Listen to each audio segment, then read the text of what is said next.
So good morning guys. तो चलिए start करते हैं आज के यानी कि 11 मार्च के इंपॉर्टेंट करंट अफेयर्स को। तो इस प्रश्न में आपसे पूछ रहे हैं और इंपॉर्टेंट क्वेश्चन मार्क करना है इसको, मिस वर्ल्ड 2023 का खिताब किसने जीता है। तो पहले उत्तर की बात करें, आंसर होगा क्रिस्टिना पिचकोवा।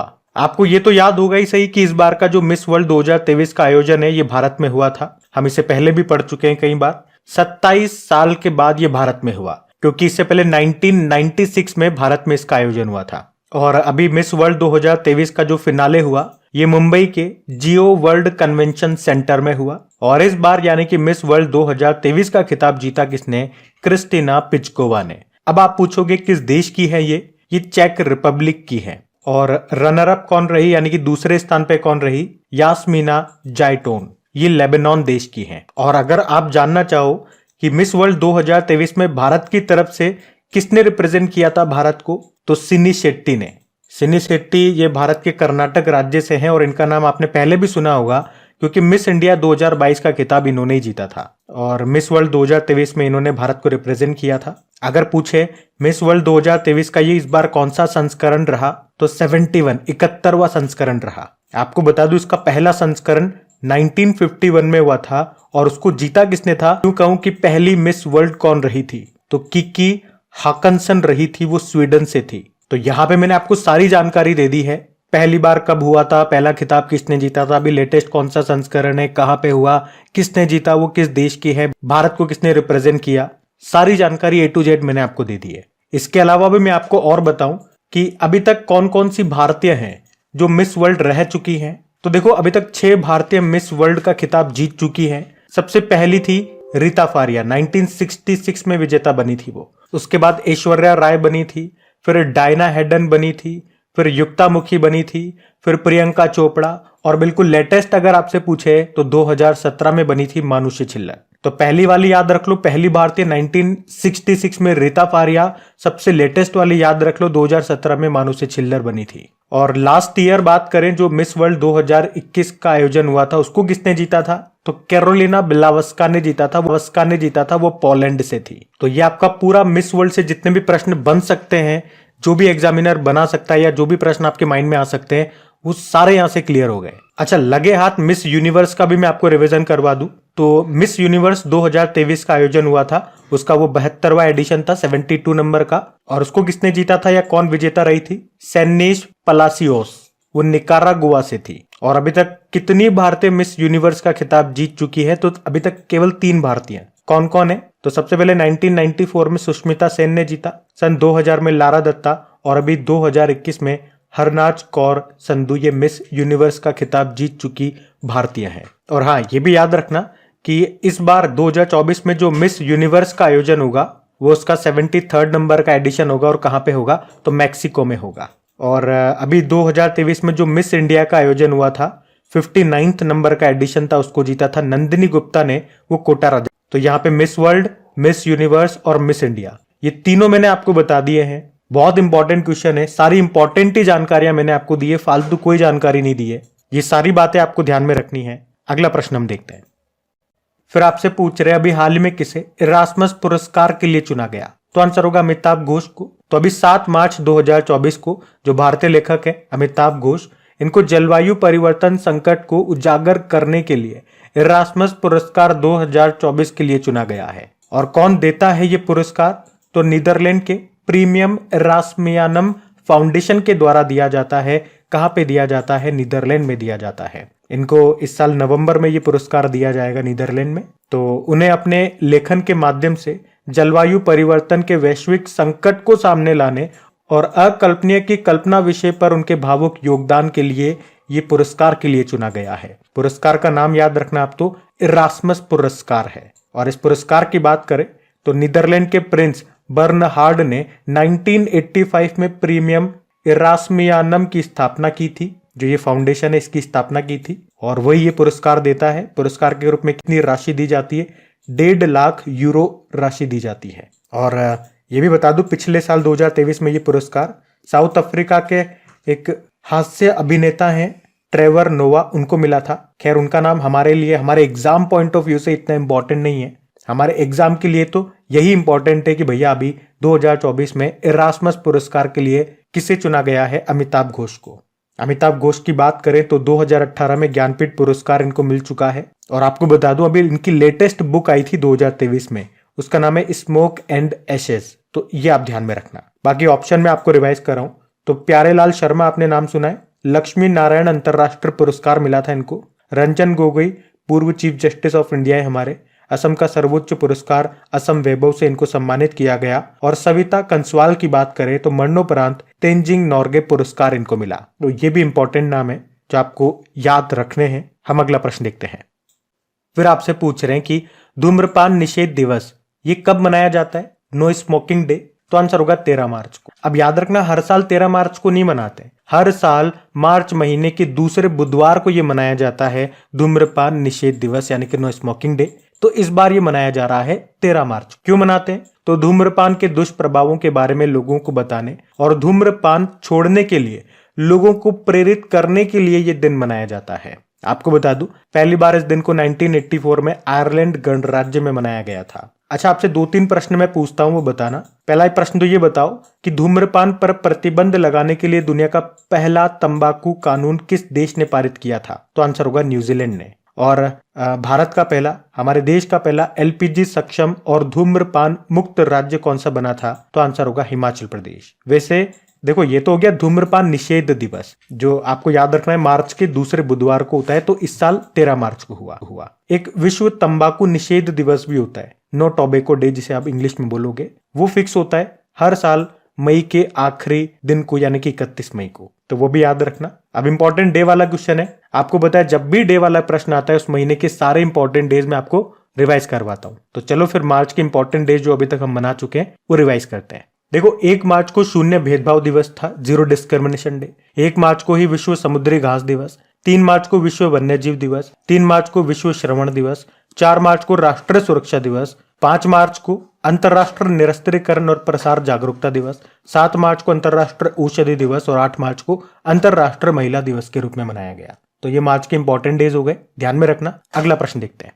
फिर आपसे पूछ रहे अभी हाल ही में प्रधानमंत्री नरेंद्र मोदी ने किस राज्य में सेला टनल का उद्घाटन किया? तो आंसर होगा अरुणाचल प्रदेश। तो अभी प्रधानमंत्री नरेंद्र मोदी जी ने अरुणाचल प्रदेश में ये सेला टनल का उद्घाटन किया है। सेला टनल के बारे में आपको बताऊं तो ये टनल चीन सीमा पर बनाई गई है, और ये भी याद रखना कि ये दुनिया की सबसे लंबी 2 लेन वाली टनल है। 13,000 फुट की ऊंचाई पर बनी ये टनल अरुणाचल प्रदेश के पश्चिम कामेंग जिले में स्थित है। इसे किसने बनाया? बॉर्डर रोड ऑर्गेनाइजेशन ने। और आप देखोगे इस सेला टनल परियोजना में 2 सुरंगें और एक लिंक रोड शामिल है, जिसमें एक सुरंग की लंबाई 980 मीटर है तो दूसरे की 1555 मीटर है। और ये आपस में किस किस को जोड़ती है अगर पूछेंगे तो एक साइड में है पश्चिम कामेंग जिला तो दूसरे साइड में है तमांग जिला। तो याद रखना सेला टनल का भी उद्घाटन किया मोदी जी ने।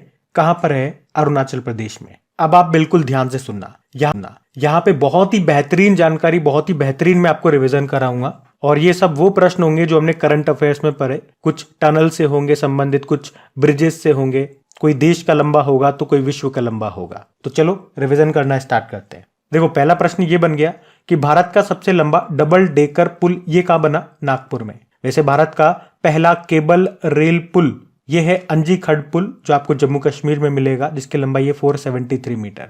अच्छा, भारत का सबसे लंबा नदी पुल रिवर ब्रिज कौन सा है? तो डॉक्टर भूपेन हजारिका, या जिसे आप डोला सादिया ब्रिज कहते हो, जो आपको मिलेगा असम में, जिसकी लंबाई 9.15 किलोमीटर है। ध्यान से सुनना, मैंने कहा भारत का सबसे लंबा नदी पुल रिवर ब्रिज, सी ब्रिज नहीं कहा। सी ब्रिज के बारे में आपको आगे बताऊंगा, जो अटल सेतु है। उसके अलावा दुनिया का सबसे लंबा कांच का पुल ये आपको वियतनाम में मिलेगा, उसका नाम व्हाइट ड्रैगन है, इसकी लंबाई है 632 मीटर। और दुनिया का सबसे लंबा सस्पेंशन ब्रिज आपको चेक रिपब्लिक में मिलेगा, जिसका नाम है स्काई ब्रिज 721 मीटर लंबा है ये। और भारत का सबसे बड़ा स्काई वॉक पुल तमिलनाडु में बना है, 570 मीटर इसकी लंबाई है। और दुनिया का सबसे ऊंचा ब्रिज ये बन रहा है जम्मू कश्मीर में। ये एक रेल ब्रिज है जो कि चिनाब नदी के ऊपर बन रहा है। कितना ऊपर? 359 मीटर ऊपर, और इसकी लंबाई है 1315 मीटर। और दुनिया का सबसे लंबा रेलवे प्लेटफॉर्म ये आपको मिलेगा कर्नाटक में, जो हुबली रेलवे स्टेशन है। वैसे इसका नाम श्री सिद्धरुद्र स्वामी जी के नाम पे कर दिया गया। तो वहीं पे आपको सबसे लंबा प्लेटफॉर्म मिलेगा जिसकी लंबाई है 1507 मीटर। उसके अलावा देश का सबसे लंबा सी ब्रिज, ये आ गया सी ब्रिज, जो अटल सेतु है। इसकी लंबाई है 21.8 किलोमीटर, जो कि मुंबई को नवी मुंबई से जोड़ता है। और अभी पीएम मोदी ने जम्मू में ही भारत की सबसे लंबी रेलवे सुरंग का भी उद्घाटन किया था, जिसका नाम T50 है। लंबाई है 12.77 किलोमीटर। अच्छा, वैसे भारत की सबसे रोड टनल कौन सी है? चेनानी नाशेरी सुरंग, जिसको डॉक्टर श्यामा प्रसाद मुखर्जी सुरंग कहते हैं अभी। इसकी लंबाई है 9.2 किलोमीटर। और अटल सुरंग कहां पर है ये बताओ? हिमाचल प्रदेश में है, जिसकी लंबाई है 9.02 किलोमीटर। और देश का सबसे लंबा केबल आधारित पुल, जिसको आप कहते हो सुदर्शन सेतु, ये कहां पे शुरू हुआ? गुजरात के द्वारका में, जिसका उद्घाटन अभी मोदी जी ने ही किया था, जिसकी लंबाई है 2.32 किलोमीटर, जिसका नाम याद रखना सुदर्शन सेतु है। किस किस को जोड़ता है ये? ओखा और बेयट द्वीप को आपस में जोड़ता है। तो इस एक ही शीट में, इस एक ही प्रश्न में मैंने आपको अभी तक जितने भी आपने इंपॉर्टेंट पुल से संबंधित या ब्रिजेस से संबंधित प्रश्न पढ़े थे, वो सारे आपको रिवाइज करवा दिए हैं। तो अगर आप में से कोई इस वीडियो को वेरी फर्स्ट टाइम देख रहे हैं, तो आपको यहाँ पे वो सब मिलेगा जो आपको कहीं पर भी नहीं मिलेगा, और वो भी सबसे कम समय में आपको इतना बेहतरीन रिवीजन मिलेगा। जो लोग पढ़ाने में इसे एक एक 1.5 घंटे की क्लास ले लेते हैं, मुश्किल से मैं 25 से 26 मिनट आपके लेता हूं, क्योंकि मुझे पता है आपका समय भी ज्यादा इंपॉर्टेंट है। तो मुझे कम समय में आपको बेहतरीन और ज्यादा से ज्यादा चीजें रिवाइज करवानी है। बस आप रेगुलर रहिए, आपको मैक्सिमम चीजें मैं इसी क्लास में याद करवा दूंगा। और हाँ, अगर सेशन पसंद आता है तो प्लीज वीडियो को लाइक जरूर करना, ताकि मुझे भी मोटिवेशन मिले थोड़ा सा। आप अगर वीडियोस को पसंद करोगे, इसे रेस्पॉन्स मिलेगा, तो मुझे भी मेहनत करने में मजा आएगा, क्योंकि इस तरह का कंटेंट तैयार करने में बहुत मेहनत लगती है। आज की वीडियो को हम लाइक का टारगेट रखते हैं 7000 लाइक का। तो प्लीज वीडियो को लाइक जरूर करना, दोस्तों के साथ में स्टडी ग्रुप में एक बार शेयर जरूर कर देना। बाकी आपकी प्रैक्टिस के लिए मैं क्विज बना करके देता हूं आपकी क्रैक एग्जाम एप्लीकेशन पे, पीडीएफ भी आपको मिल जाएगी वहीं पे। क्रैक एग्जाम एप्लीकेशन का लिंक नीचे डिस्क्रिप्शन बॉक्स में है। अभी अगला प्रश्न देखते हैं। फिर आपसे बोल रहे हैं, अभी हाल ही में बिचोम ये किस राज्य का 27वां जिला बना है? तो आंसर होगा अरुणाचल प्रदेश। तो अभी अरुणाचल प्रदेश के जो मुख्यमंत्री हैं पेमा खांडू, उन्होंने बिचोम को अरुणाचल प्रदेश के 27वें जिले के रूप में चिन्हित किया है। अच्छा, अगर आपको याद हो तो अभी कुछ दिन पहले ही हम लोगों ने पढ़ा था कि अरुणाचल प्रदेश का अभी 26वां जिला बना था। क्या नाम है उसका? केई पानियोर। याद होगा, अभी 4-5 दिन पहले ही हमने पढ़ा था। अब बात अरुणाचल प्रदेश की है, तो ये रहा मैप में अरुणाचल प्रदेश। देखो, इसकी कैपिटल ईटानगर हो गई। मुख्यमंत्री पेमा खांडू और गवर्नर है केटी परनायक। यहाँ का राजकीय पशु मिथुन है, जिसे गयाल भी बोलते हैं। पक्षी है ग्रेट इंडियन हॉर्नबिल। फूल है द्रौपदी माला और वृक्ष है होलांग। यहाँ पे मुख्य रूप से 3 नेशनल पार्क मिलेंगे, Namdapha national park, Mouling national park और पक्के टाइगर रिजर्व। यहाँ पे आपको बोमडिला दर्रा मिल जाएगा, दीफू दर्रा मिलेगा, दिहांग दर्रा हो गया, योंग्याप दर्रा हो गया। दर्रा यानी कि माउंटेन पास। और एक बार एग्जाम में ये प्रश्न आया था कि अरुणाचल प्रदेश को म्यांमार से कौन सा दर्रा जोड़ता है? तो ये दिहांग दर्रा। साथ में ये भी मैं आपको बताता हूँ कि अरुणाचल प्रदेश को तिब्बत से कौन सा दर्रा जोड़ता है। ये प्रश्न भी याद रखो, पूछा जा सकता है, योंग्याप दर्रा। और land of rising sun, Bharat में सूर्योदय की भूमि किसे कहते हैं? यानी कि सबसे पहले भारत में सनराइज कहाँ पे होता है? तो अरुणाचल प्रदेश में। जबकि सूर्योदय का देश तो आप जानते ही हो, जापान को कहा जाता है। और अगर आपसे पूछे कि भारत में सबसे कम पॉपुलेशन डेंसिटी, जनसंख्या घनत्व, ये आपको मिलेगा अरुणाचल प्रदेश में। कितना है? 17। बाकी यहाँ पे पक्के पागा हॉर्नबिल फेस्टिवल मनाया जाता है, चचिन चर्राई महोत्सव यहाँ पे मनाया जाता है। अभी काफी सारे प्रोडक्ट्स हैं अरुणाचल प्रदेश से जिनको जीआई टैग मिला, जिसमें से कुछ एक मैं आपको बताऊं तो एक तो खामती कपड़ा याद रखो, नीशी कपड़ा हो गया, मोनपा कपड़ा हो गया, सिंगफो चाय हो गया, आदि केकेर हो गया जो कि एक तरह का अदरक हो गया, यहाँ का याक चुरपी है उसको जीआई टैग मिला, खामती चावल को जीआई टैग मिला। तो ये कुछ आप ध्यान में रखना। एक यहाँ पे मुख्यमंत्री श्रमिक कल्याण योजना भी शुरू हुई थी। और देश का पहला फिश म्यूजियम ये कहाँ पे बनेगा? अरुणाचल प्रदेश में। अरुणाचल प्रदेश में जो मिलिट्री स्टेशन है उसका नाम देश के पहले chief of defence staff Bipin Rawat ji के नाम पे रखा गया था। और अरुणाचल प्रदेश की राज्य तितली ये बनी थी केसर ए हिंद। तो ये अरुणाचल प्रदेश है पूरा, इसको ध्यान में रखना। अगला प्रश्न देखते हैं। फिर आपसे पूछ रहे हैं, अभी हाल ही में प्रधानमंत्री नरेंद्र मोदी जी ने किस राज्य में लाचित 125 फीट ऊंची प्रतिमा का अनावरण किया? तो आंसर होगा असम में। तो अभी प्रधानमंत्री नरेंद्र मोदी जी ने अहोम कमांडर लचित बोरफुकन की कांस्य की प्रतिमा यानी कि ब्रोंज से बनी हुई यह स्टैचू का अनावरण किया। कहां पे? असम के जोरहाट शहर में। इसकी ऊंचाई है 125 फुट। प्रतिमा का नाम है, स्टैचू का नाम शौर्य की प्रतिमा। इस प्रतिमा की आधारशिला पूर्व राष्ट्रपति जो थे हमारे रामनाथ कोविंद जी, उन्होंने फरवरी 2022 में रखी थी। वैसे इस प्रतिमा में आप देखोगे तो जो मूर्ति है, मतलब जो लचित बोरफुकन जी की जो स्टैचू है, उसकी तो ऊंचाई 84 फुट है और वो 41 फुट ऊंची चौकी पर रखी गई है। तो टोटल अगर पूरी स्टैचू की अगर हम लंबाई की बात करते हैं तो मैंने आपको बताया 125 फुट है। तो आप तो 125 फुट ही याद रखना। और अहोम जनरल लचित बोरफुकन की बात करें तो इनका जन्म 1622 में हुआ था और उन्हें 1671 में सरायघाट की लड़ाई में मुगल आक्रमण के खिलाफ अहोम सेना का नेतृत्व करने के लिए एक सैन्य कमांडर के रूप में याद किया जाता है। वो अहोम साम्राज्य में एक सेनापति थे। और अगर डेली आप करंट अफेयर्स यहाँ पे पढ़ते हो तो इनका नाम सुनते ही आपके माइंड में क्लिक कर रहा होगा कि यार ये नाम तो मैंने सुना हुआ है। कहाँ सुना था? इनके ऊपर एक बुक आई थी, बुक का नाम है असम के ब्रेव हार्ट लचित बोरफुकन। उसको लिखा था अरूप कुमार दत्ता ने और लॉन्च किया था हमारे गृह मंत्री अमित शाह ने। अब देखो, स्टैच्यू से संबंधित प्रश्न है तो अभी तक जितनी भी स्टैच्यूज जो इंपॉर्टेंट है वो हमने पढ़ी है, वो सारी मैं आपको रिवाइज कराऊंगा, बिल्कुल ध्यान से सुनना। देखो, हमारे जो केंद्रीय मंत्री हैं पीयूष गोयल जी, इन्होंने तमिलनाडु के कोयम्बटूर में भारत के पहले वित्त मंत्री जो थे उनकी प्रतिमा का अनावरण किया था। अब प्रश्न ये आ जाएगा, भारत के पहले वित्त मंत्री फाइनेंस मिनिस्टर कौन रहे? RK षणमुखम शेट्टी। और अभी नए संसद भवन का डिजाइन किसने तैयार किया था, ये भी याद रखो, डॉक्टर बिमल पटेल। और तेलंगाना के जो पूर्व मुख्यमंत्री थे, अभी तो नए बन के रेवंत रेड्डी साहब, तो पहले जो मुख्यमंत्री थे उन्होंने हैदराबाद में अंबेडकर जी की प्रतिमा का अनावरण किया था जिसकी हाइट 125 फुट थी, हुसैन सागर झील के किनारे। और उसके वास्तुकार कौन थे? रामवी सुतार। मोदी जी ने अपने आपको याद होगा बंगलुरु में स्टैच्यू ऑफ प्रॉस्पेरिटी का अनावरण किया था, जो कि किसकी प्रतिमा है? बंगलुरु के संस्थापक केम्पेगौड़ा जी की। उसको कहा जाता है स्टैच्यू को स्टैच्यू ऑफ प्रॉस्पेरिटी, समृद्धि की मूर्ति। 108 फुट ऊंची है वो, उसके भी वास्तुकार है रामवी सुतार। और आपको याद है भगवान शिव जी की सबसे ऊंची प्रतिमा का अनावरण किया गया था राजस्थान के श्रीनाथ द्वारा में। और स्टैच्यू का नाम क्या है? स्टैच्यू ऑफ बिलीव, विश्वास स्वरूपम, जिसकी ऊंचाई कितनी है? 369 फुट है। मीटर में बोलोगे तो 112 मीटर है। और स्टैच्यू ऑफ नॉलेज क्या है? ये डॉक्टर भीमराव अंबेडकर जी की स्टैच्यू है, मिलेगी आपको महाराष्ट्र के लातूर में, 70 फुट ऊंची है। अच्छा, BR अंबेडकर जी की समाधि को क्या कहते हैं? चैत्य भूमि कहते हैं। स्टैच्यू ऑफ इक्वलिटी, ये हैदराबाद में संत रामानुजाचार्य जी की स्टैच्यू है, 216 फुट ऊंची है। और स्टैच्यू ऑफ यूनिटी, ये विश्व की सबसे ऊंची स्टैच्यू है सरदार पटेल जी की। कहाँ मिलेगी? केवड़िया गुजरात में नर्मदा नदी के किनारे साधु बेट द्वीप पर, दुनिया की सबसे ऊंची है, 2 मीटर इसकी हाइट है। इसकी भी वास्तुकार है रामवी सुतार।